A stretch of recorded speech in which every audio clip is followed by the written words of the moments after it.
We have the whistle and the foul, and Ben just went after Artest. Oh, that's not We good. got trouble right here. There goes Artest up into the crowd.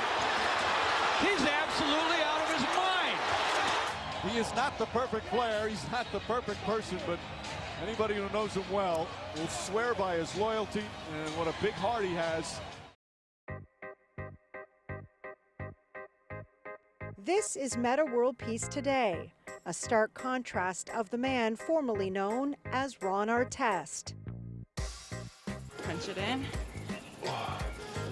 2 more.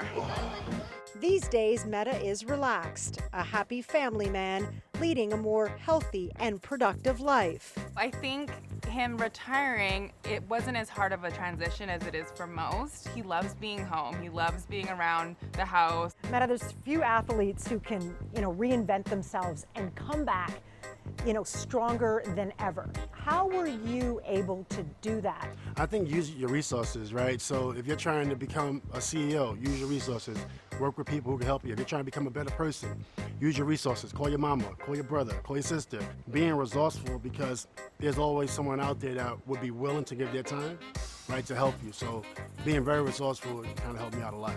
Immediately following the Lakers championship in 2010, World Peace was ridiculed for thanking his psychiatrist on national television. I definitely want to thank my doctor, Dr. Sandy, my psychiatrist. She really helped me relax a lot. Because you were so outspoken a decade ago regarding mental health, you really paved the way for a lot of other athletes. Kevin Love, for instance, now openly talks about his struggles with mental health. That's got to make you feel good, that it's okay to admit when you're struggling.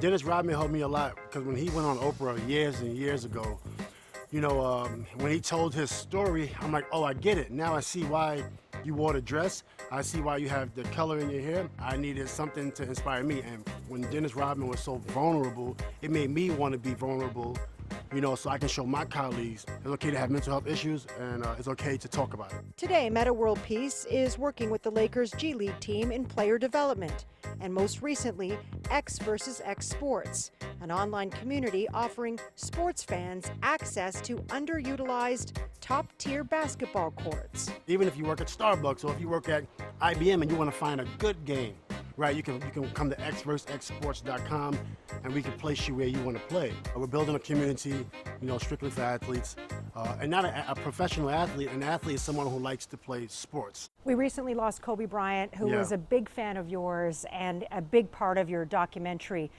Quiet Storm. Your name's Metta World Peace, right? I said, yeah. I said, how do you think peace is accomplished? He goes, I don't know. I said, through war. Win the war, and then you have peace. Got it? He was quite the motivator. Yeah. I mean, Kobe Bryant, when you meet that energy with, Metta World Peace energy, it's no oil. It's like oil and water. It doesn't mix, right? There's no friendship, but it's respect. You had some epic battles with him over the years, most notably Houston. All of a sudden, you've got to literally turn that hate, flip the switch into love, now playing on the same team. How do you do that? Well, it's never love. It's never going to turn into love. It's going to turn into execution. Because it's hard to, to flip the switch, especially how I play. Even when I practice, if I'm on the opposite team, I'm coming at your neck in full speed, right? Because I'm so competitive, but the execution is the most important part. How does Metta World Peace want to be remembered? I literally don't care. Honestly, just delete everything.